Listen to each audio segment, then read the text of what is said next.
नमस्कार, एक बार फिर से आप सभी का बहुत-बहुत स्वागत है हमारे यूट्यूब चैनल पे। आज फिर से मैं आप सभी के लिए क्लास 12 फिजिकल एजुकेशन चैप्टर 9 और चैप्टर 9 का नाम है मनोविज्ञान और खेल। इसके नोट्स के बारे में आज हम बात करने वाले हैं। ऑलरेडी हमने चैप्टर 1 से लेके चैप्टर 8 तक के वीडियोस को बना रखा है और आप सभी के सुविधा के लिए हमने उन सभी को प्लेलिस्ट में भी जोड़ रखा है ताकि आप आसानी से लेके पूरे चैप्टर को एक साथ पढ़ सकें।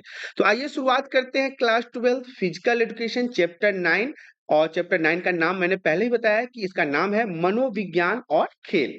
सबसे पहला स्लाइड जो है वो हमारा कहता है व्यक्तित्व का अर्थ क्या है। व्यक्तित्व से आप क्या समझते हैं या व्यक्तित्व को अगर परिभाषित करना पड़े, अगर इसे समझाना पड़े तो आप कैसे समझाओगे। तो देखिए व्यक्तित्व जो है मतलब ये अक्सर हम अपने जीवन में यूज करते हैं, ये बहुत ही कॉमन वर्ड्स है हमारे जीवन के लिए। तो व्यक्तित्व शब्द जो है वो लैटिन शब्द पर्सोना से बना है। देखिएगा, याद रखिएगा, ये पर्सोना शब्द जो था वो लैटिन का शब्द था। लैटिन एक भाषा है, यहीं से पर्सोना शब्द से व्यक्तित्व शब्द को लिया गया है। इसका मतलब क्या होता है? मुखौटा। एक प्रकार का मतलब आपके मुखौटा का मतलब समझते हैं ना, जिससे इंसानों के चेहरे को ढका जा सकता है। तो ये मुखौटा होता है पर्सोना का मतलब। अर्थात व्यक्तित्व वह मुखौटा है, वह नकाब है जिसे लगाकर व्यक्ति अपने वातावरण के संपर्क में आता है। मतलब आसपास समाज में एक दूसरे के संपर्क में आने के लिए जिस मुखौटा का उपयोग किया जाता है उसे हम व्यक्तित्व कहते हैं, या फिर व्यक्तित्व के अर्थ में आप इन लाइनों को वहां पे बता सकते हैं। अगला स्लाइड हमारा कहता है व्यक्तित्व के बारे में ही है, तो आइए हम व्यक्तित्व के बारे में सही तरीके से समझ लेते हैं। किसी भी व्यक्ति के व्यक्तित्व में उसके शारीरिक गुण मतलब उसके शरीर के लक्षण, उसके दिमाग के लक्षण, जिसे हम मानसिक गुण कहते हैं। इसके अलावा समाज में वो किस तरह से भाव दिखाता है, उसके भावनात्मक मतलब वो किस तरह के भावनात्मक गुण हैं, किस तरह के विचार हैं, किस तरह की चीजों में वो रुचि लेता है, किस तरह का व्यवहार करता है। ये सारी चीजें जो हैं ये उसके विशेषता में शामिल होता है, जिसके साथ व्यक्ति अपने वातावरण के संपर्क में आता है। ये लाइन शायद थोड़ी-सी कॉम्प्लिकेटेड लग रही होगी आप लोग को, मैं इसको आसानी से समझा देता हूँ। एक व्यक्ति जो है, एक व्यक्ति कहाँ रह सकता है? समाज में ही तो रह सकता है ना, समाज के अंदर ही तो रह सकता है ना। तो एक व्यक्ति समाज में जब दूसरे व्यक्ति के साथ मिलता है, तो उसके अंदर उसके शारीरिक गुण, मानसिक गुण, सामाजिक गुण, भावनात्मक गुण, उसकी रुचि, उसका व्यवहार, उसकी योग्यता, इन सभी विशेषताओं को शामिल करके अपने अंदर वो अपने समाज में किसी दूसरे व्यक्ति से मिलता है। व्यक्ति की जो बनावट है, व्यवहार का ढंग है, जो रुचि है, जो उसके सामर्थ्य है, इस स्तर से व्यक्तित्व की परिभाषा दी जा सकती है कि वो किस प्रकार का व्यक्ति है। सभी जैविक गुण, विचार, रुझान, स्तर, इच्छाओं तथा अनुभव से अर्जित रुझानों का योग जो है वो व्यक्तित्व कहलाता है। याद रखिएगा, सभी जैविक गुण, सभी विचार, सभी रुझान, सभी स्तर, सभी इच्छाओं और अनुभव से अर्जित रुझान, ज्ञान हासिल किया हुआ जो है, इन सभी को जोड़ के जो चीज बनता है उसे हम क्या कहते हैं? उसे हम व्यक्तित्व कहते हैं।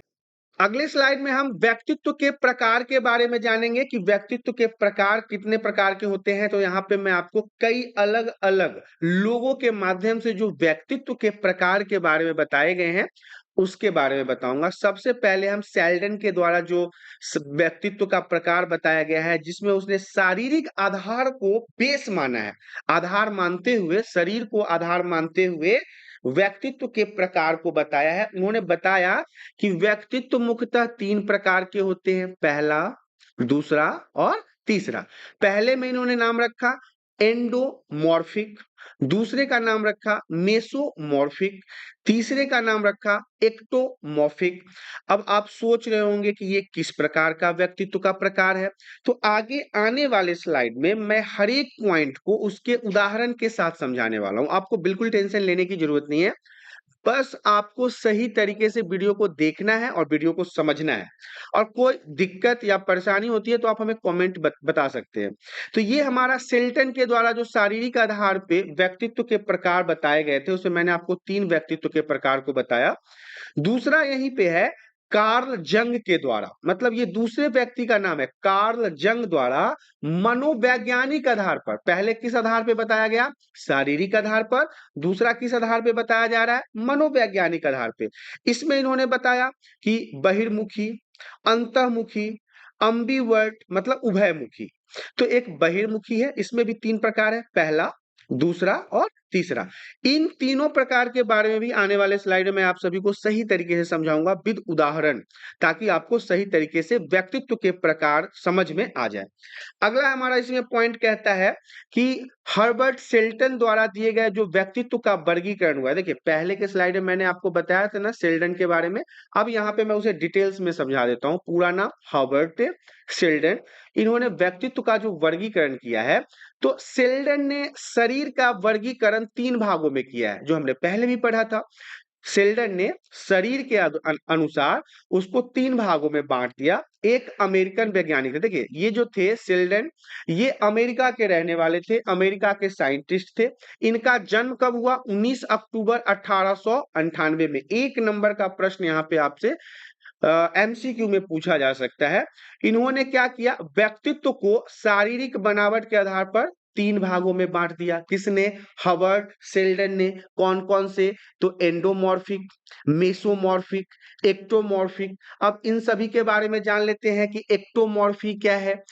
इनके कंधे संकीर्ण होते हैं, छोटे होते हैं। एक्टोमॉर्फिक जिस कैटेगरी का नाम है, इसमें पाए जाने जो वाले जो व्यक्ति होते हैं, जो समाज के लोग होते हैं, इनके कंधे जो होते हैं संकीर्ण होता है, छोटा होता है। हाथ एवं पांव इनके पतले होते हैं, मतलब बहुत छोटा और पतला होता है। मुंह संकीर्ण एवं छाती समतल होती है। मुंह भी संकीर्ण अर्थात मुंह भी छोटा होता है, और जो उनका छाती होता है, चेस्ट होता है, वो बिल्कुल समतल होता है। पतले लोग होते हैं ये, बहुत दुबले पतले, ज्यादा सोचते हैं, चुप रहना इनकी आदत है, स्वयं के बारे में सोचते रहते हैं, निराशावादी गतिविधियों में कम रुचि रखते हैं। तो यहाँ पे आपने एक्टोमॉर्फी के बारे में देखा कि कंधा का छोटा होना, हाथ पांव पतला होना, मुंह संकीर्ण होना, छाती समतल होना, हमेशा सोचते रहना, चुप रहना, स्वयं के बारे में सोचना, निराशावादी होना और गतिविधियों में कम शामिल होना या कम रुचि रखना एक्टोमॉर्फी के लक्षण है। दूसरा है मेसोमॉर्फी। ये नंबर 1 था, जो हमने आपको बताया था कि आगे की स्लाइड में मैं आपको बताऊंगा। ये नंबर 2 है मेसोमॉर्फी। इसका शरीर जो होता है वो गठीला होता है, कंधे चौड़े होते हैं, पांव ताकतवर होता है, छाती बड़ी बड़ी होती है, इसमें मांसपेशियों की संख्या ज्यादा होती है, बहुत उत्साही, रोमांचक, आशावादी एवं प्रतियोगी होता है। देखिए एक्टोमॉर्फी के जस्ट अपोजिट कौन है, मेसोमॉर्फी है। छाती चौड़ा, सीना बड़ा सा, पैर ताकतवर, मांसपेशी मजबूत, हमेशा अच्छी सोच रखने वाला, उत्साही, किसी भी काम में लगन से करने वाला। तो ये कौन है, ये मेसोमॉर्फी है। तीसरा पॉइंट हमारा है इसमें एंडोमॉर्फो। अब देखिए एंडोमॉर्फी के बारे में जान लेते हैं। इसका शरीर क्या होता है, गोल मटोल होता है, गुलू मुलू टाइप का बच्चा होता है ये बड़े कुल्हे, कंधे संकीर्ण होने के कारण वसा बहुत ज्यादा होता है, फैटी बच्चा। अक्सर आपने देखा होगा कुछ ऐसे गोल मटोल से बच्चे आपको दिख जाएंगे, मोटे, पेट निकला हुआ, पीछे से कमर पे मांस का बहुत बड़ा टुकड़ा, ये गुलू मुलू जैसे चलेंगे तो ऐसा लगेगा जैसे कि ये चल नहीं, लुढ़क रहे हैं। तो ऐसे बच्चे को हम एंडोमॉर्फो कहते हैं। इनके हाथ व पांव में ज्यादा वसा पाई जाती है, हर जगह मांस लटका लटका आपको दिखाई देगा, और ये मजाकिया लगते हैं। अगर आप देखोगे गौर से तो आपको बड़ा हंसी आएगा।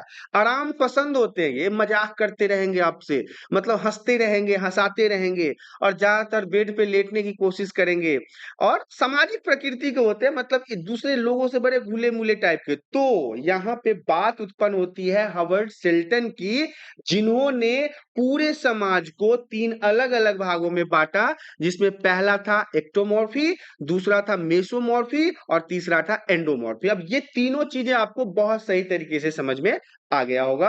अगला स्लाइड में चलते हैं। अगला स्लाइड हमारा कहता है कार्ल जी जूंग के द्वारा दिए गए व्यक्तित्व का वर्गीकरण। एक व्यक्ति तो हमारा था यहाँ पे जिसका नाम था हवर्ड शेल्टन। अब दूसरे व्यक्ति जो है कार्ल जी जूंग, इनके बारे में जान लेते हैं। इन्होंने भी क्या किया, व्यक्ति को बांटा है अलग अलग भागों में। कितने भागों में? तो 3 भागों में। पहले के स्लाइड में मैंने आपको बताया तो था। यहाँ पे देख लीजिए, कार्ल जंग ने क्या किया? बहिर्मुखी बना दिया, अंतर्मुखी बना दिया, अम्बिवर्ट बना दिया। तो अब हम इसके बारे में भी जान लेते हैं। सबसे पहले पहला पॉइंट है अंतर्मुखी। यदि कोई व्यक्ति अपने आंतरिक सोच, विचार, भावना, प्रतिबिंब के द्वारा ऊर्जावान या प्रेरित होता है। कोई भी व्यक्ति यदि अपने अंदर के सोच विचार से, अपने अंदर के शक्ति से, ज्ञान से प्रेरित होता है। कई बार आपने देखा होगा कि लोग ना मोटिवेशन देते हैं, लोग एक दूसरे को मोटिवेट करते हैं, लोग एक दूसरे को ज्ञान बांटते हैं। अबे ऐसे नहीं करेगा तो ऐसे करेगा। एक बात बताओ, किसी की इतनी शक्ति है कि वो आपको मोटिवेट कर सकता हो? एक व्यक्ति खुद को ही मोटिवेट कर सकता है, दूसरा दुनिया का कोई ताकत नहीं है जो उसको मोटिवेट कर सकता है। अब देखिए, मैं हाल फिलहाल में एक वीडियो देख रहा था, उसमें वो कह रहा था कि उसे मतलब कि मैराथन जीतना है, उसे मैराथन दौड़ जीतना है। तो क्या उसे अलार्म जगाएगा? क्या उसे घड़ी जगाएगी? नहीं जगाएगा ना। क्योंकि जिसे मैराथन जीतना है वो दुनिया से पहले उठेगा और पूरा दुनिया जीतेगा, फिर वो मैराथन जीतेगा। तो यहाँ पे यही बात मैं कहने की कोशिश कर रहा हूँ। कोई व्यक्ति ऐसा जिसका आंतरिक सोच विचार उसको ऊर्जावान बना रहा हो, वो अपने अंदर की शक्ति से प्रेरित हो रहा हो, तो उसे हम अंतर्मुखी कहते हैं। उसके अंदर कमजोर आत्मविश्वास, उदासीनता, शांत, निराशावादी व कम सामाजिकता के लक्षण पाए जाते हैं। यहीं पे दूसरा पॉइंट हमारा है बहिर्मुखी। इस प्रकार के व्यक्ति अपनी बाहरी दुनिया की चीजों एवं व्यक्तियों से संबंध रखते हैं। दूसरे से वो सीखते हैं, दूसरे लोगों की कॉपी करना, दूसरे पर विश्वास करना, अपने वह कर्म में विश्वास रखते हैं, वो अपने काम में विश्वास रखते हैं, सामाजिक व बातचीत व विचार विमर्श वाले होते हैं। अपने समाज में एक दूसरे से विचार करना, एक दूसरे के साथ बैठना, तकलीफ जो होते हैं उनको आपस में बांटना, शामिल होना उनके दुख में। उनका आचरण मित्रवत होता है, दोस्ती बहुत जल्दी करते हैं, आत्मविश्वासी, उत्तरदायित्व लेते हैं, किसी भी काम को करने की क्षमता और उसको अपने वचन को निभाने की क्षमता रखते हैं, जिंदा दिल होता है। मतलब कि बहुत ही बढ़िया व्यक्ति को ना हम बहिर्मुखी कहते हैं। वहीं पे हम अंतर्मुखी की अगर बात कर लें, तो वो अपने में सोचता रहेगा, अपने में विचार करता रहेगा, अपने में पे टेटे टेटे करता रहेगा, उदास रहना, ये काम नहीं होगा, करने का मन नहीं है, हो ही नहीं रहा है। ऐसे व्यक्ति अंतर्मुखी। बहिर्मुखी शानदार व्यक्ति मित्रवत होता है, आत्मविश्वासी होता है, उत्तरदायी होता है, कर्म में विश्वास रखता है, समाज में विचार विमर्श करता है। तो ये बहिर्मुखी के बारे में था।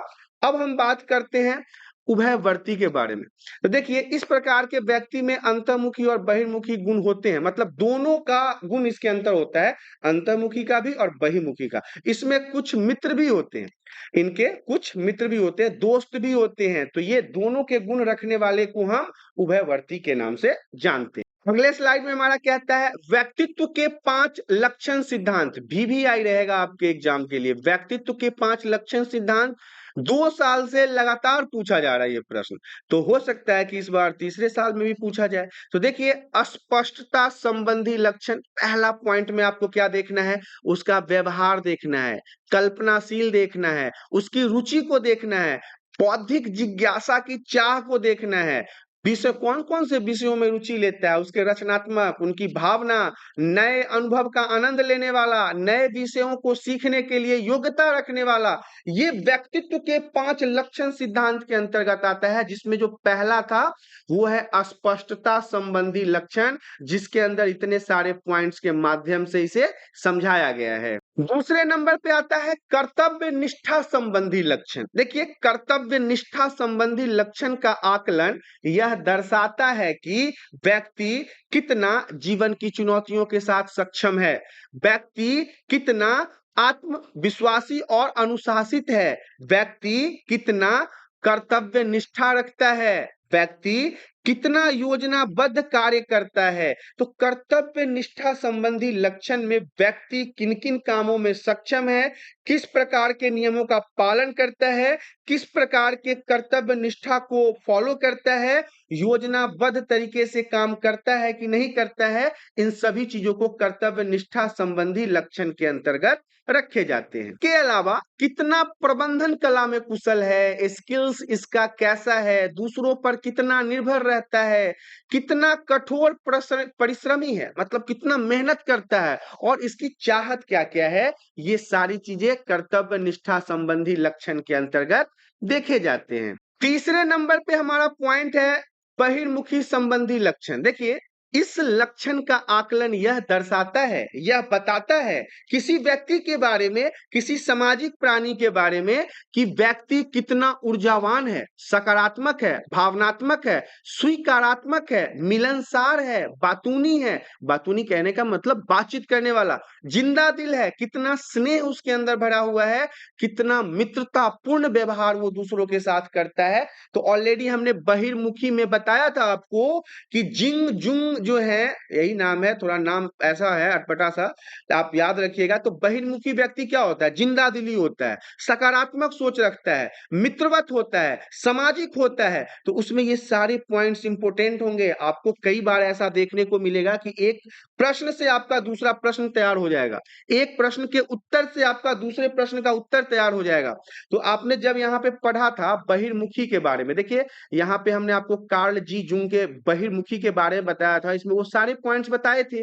यही अगर आपको याद रह जाएगा तो आपको यहाँ पे दिक्कत नहीं होगा कि वो ऊर्जावान होना चाहिए, सकारात्मक सोच रखना चाहिए, भावनात्मक सोच रखना चाहिए, स्वीकारात्मक होना चाहिए, मिलनसार होना चाहिए, बातूनी होना चाहिए, जिंदा दिल, स्नेह पूर्वक व्यवहार रखने वाला हो, मित्रतापूर्ण व्यवहार रखने वाला हो। तो ये बहिर्मुखी संबंधी लक्षणों के अंतर्गत आते हैं। चौथा नंबर हमारा कहता है सहमतता संबंधी लक्षण। अब यह क्या दर्शाता है कि कोई व्यक्ति, कोई सामाजिक प्राणी कितना उदार है, कितना दिल उसका अच्छा है, कितना वह दूसरों की सहयोग करने वाला है, कितना वो दूसरों की मदद करता है, कितना व्यवस्थित रूप से कार्य करने वाला है। ये नहीं कि अगर खाना बनाना है तो पहले हमने नमक को प्लेट में डाल दिया, कढ़ाई में डाल दिया। नहीं, व्यवस्थित कहने का मतलब है चूल्हा साफ करो, बर्तन साफ करो, तेल लहसुन प्याज काटो, सब्जी काटो, आटा गूंदो, एक स्टेप बाय स्टेप काम करने वाला। कितना मित्रतापूर्ण है, कितना वो दोस्तों के साथ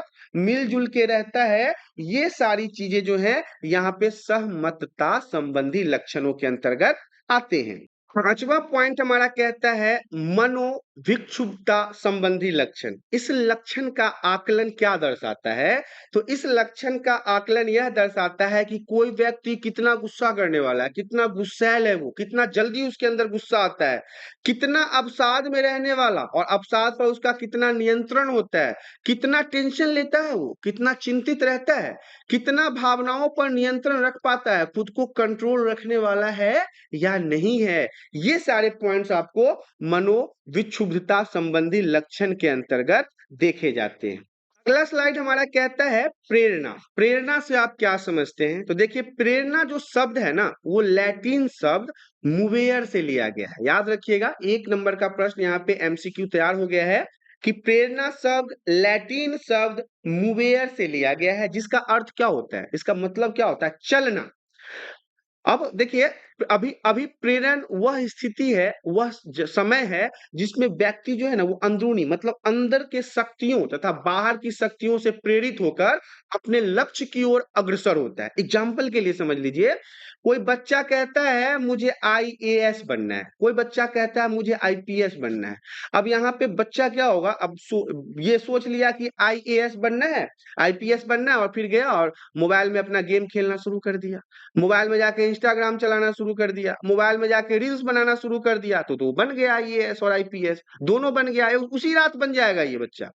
नहीं, ऐसे नहीं बनते। इन व्यक्तियों को, इस तरह के स्टूडेंट को अपने मन की शक्ति को एकाग्र करके फिर अपने आप को फोकस करना होता है अपने गोल पर। तो वैसे बच्चे जो अपने अंदर की शक्ति और बाहर की शक्तियों से प्रेरित होकर अपने लक्ष्य की ओर अग्रसर होता है, प्रेरणा कहलाता है।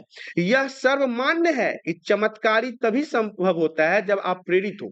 अब कोई व्यक्ति कह दे कि मैं बैठा रहूंगा, वहां ऊपर से डॉलर गिरेगा, हजारों हजार गिरेंगे, ऐसा हो सकता है क्या? नहीं। जब तक आप कुछ करोगे नहीं, चमत्कार संभव कब होगा? चमत्कार तो तब होगा ना जब आप मेहनत करोगे, जब आप कर्म करोगे। कि बैठे बैठे चमत्कार हो जाएगा? आप घर में सो रहे हो, दरवाजा खुलेगा, सीधा 4-5 बोरी पैसा अंदर घुस जाएगा, आप करोड़पति? नहीं, ऐसा नहीं होता। आपको अपना मेहनत दिखाना पड़ेगा।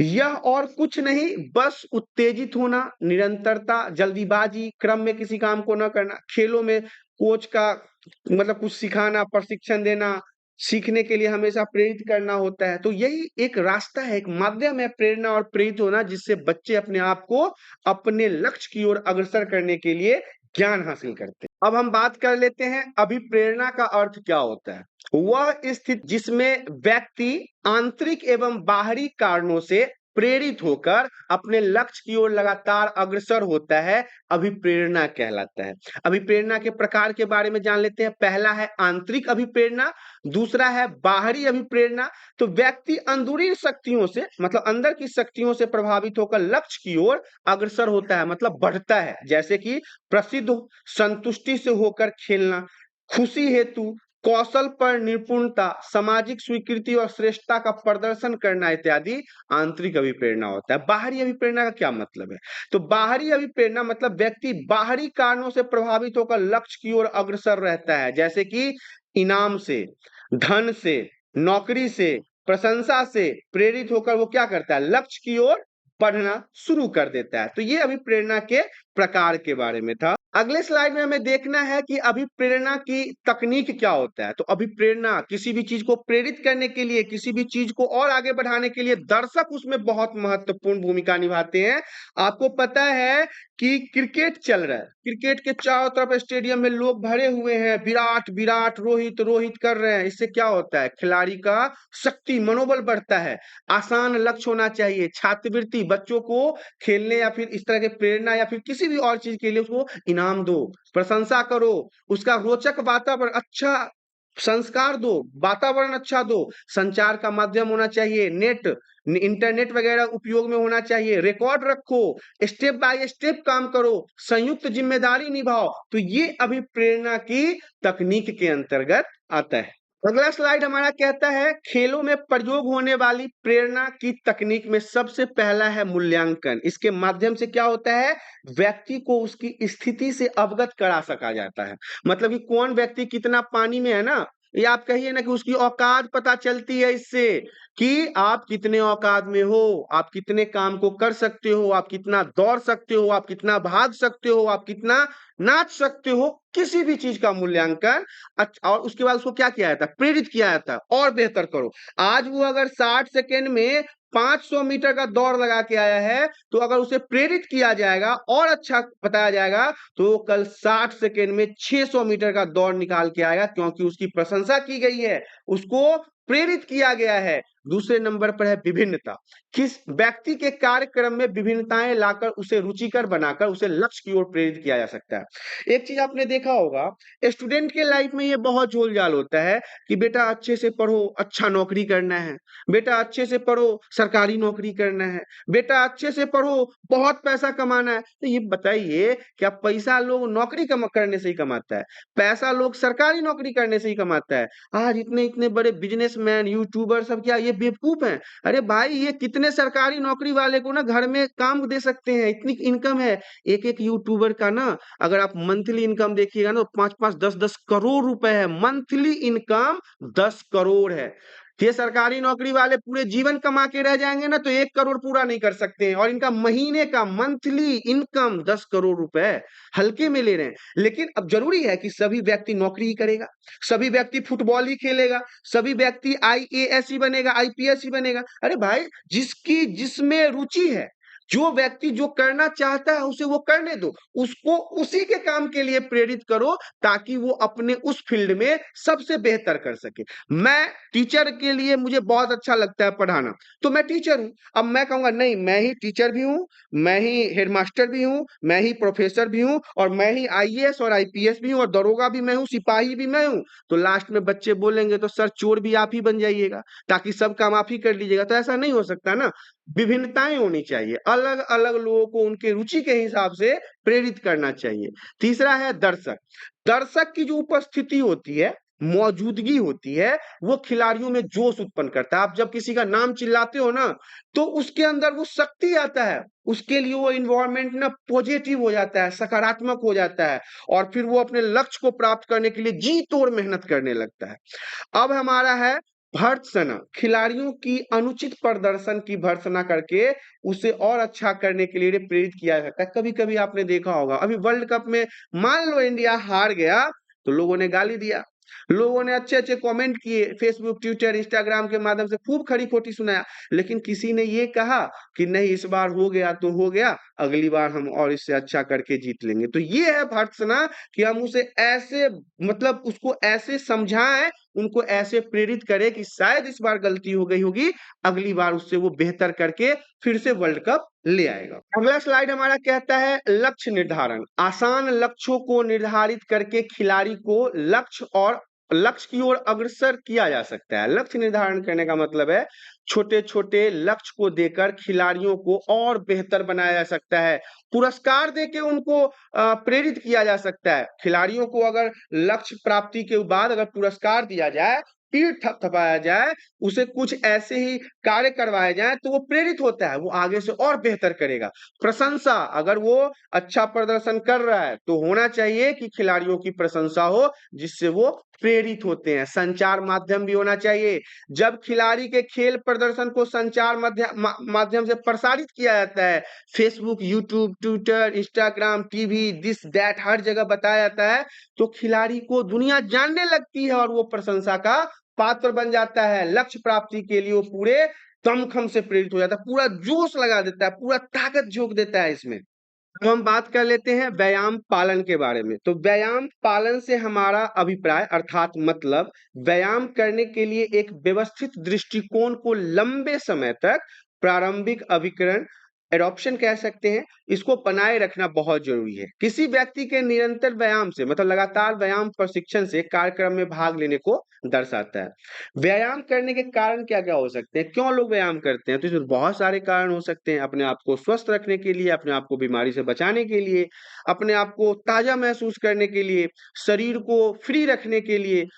तो व्यायाम करने के अनेक कारण हो सकते हैं। इसमें कोई भी अपने दैनिक कार्यों में कुशलता, सरलता से कर सकता है। यह प्रत्येक व्यक्ति के लिए अलग-अलग हो सकते हैं। जैसे मेरे दादाजी का व्यायाम करना, मेरे व्यायाम करने से अलग हो सकता है क्योंकि मैं बहुत लंबा दौड़ता हूँ, तो अगर इतना ही दौड़ मेरे दादाजी लगा लिए, तो हो सकता है कि वो बीच में ही चल बसे। या फिर अब मान लो मैं बहुत ऊँचा कूद रहा हूँ और मेरे दादाजी भी मेरे को देखा-देखी ऐसे ही कूद गए, हो सकता है वो कूदते ही सटक लिए। तो ये सारी चीज़ें हो सकती है कि एक व्यक्ति का दूसरे व्यक्ति के साथ व्यायाम करना समय साथ में हो सकता है, लेकिन तरीका अलग-अलग होगा। पुरुषों से अलग होता है महिलाओं का व्यायाम, अब पुरुष की तरह महिलाएँ कूद नहीं सकती है।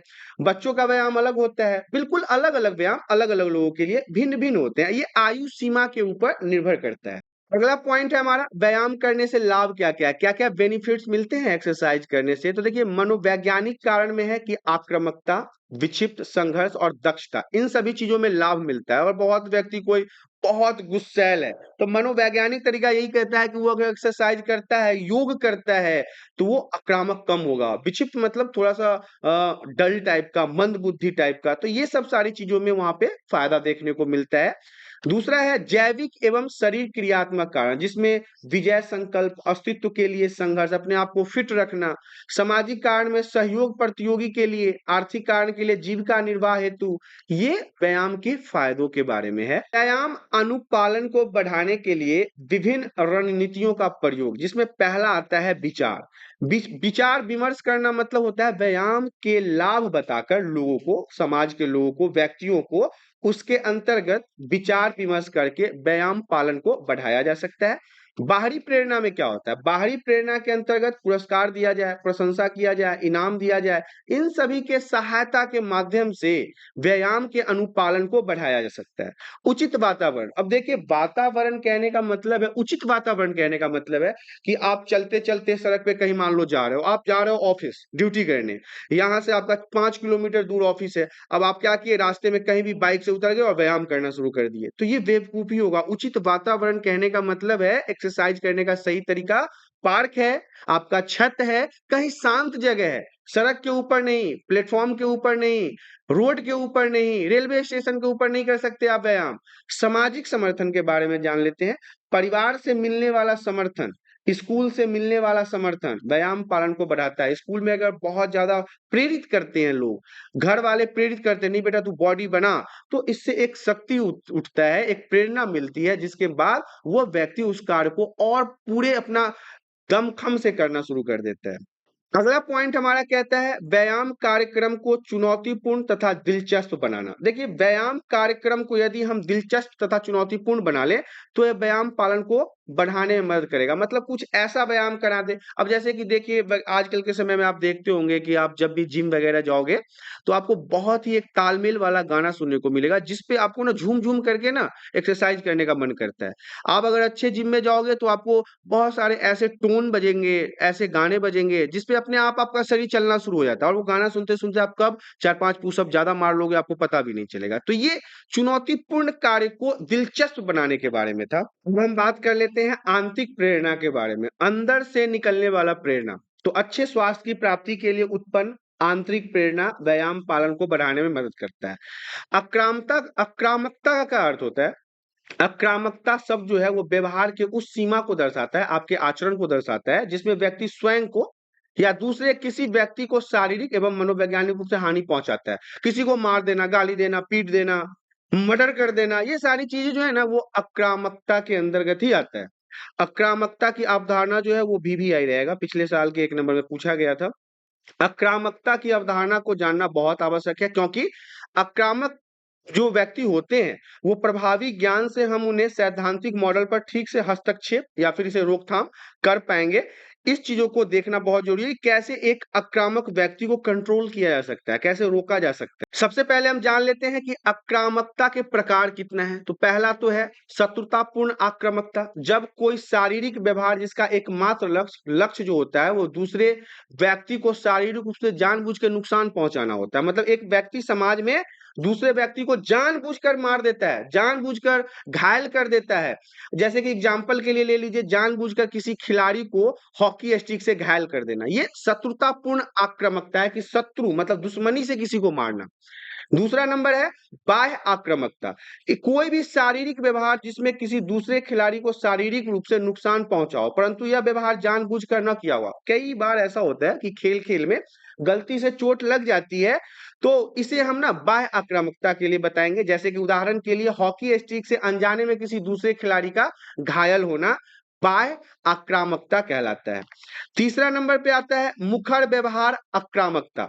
वह मौखिक व्यवहार, वह विचार, वह मुँह से बोली जो खिलाड़ी को मनोवैज्ञानिक नुकसान पहुँचाता है, जैसे मुखर व्यवहार आक्रामकता कहलाता है।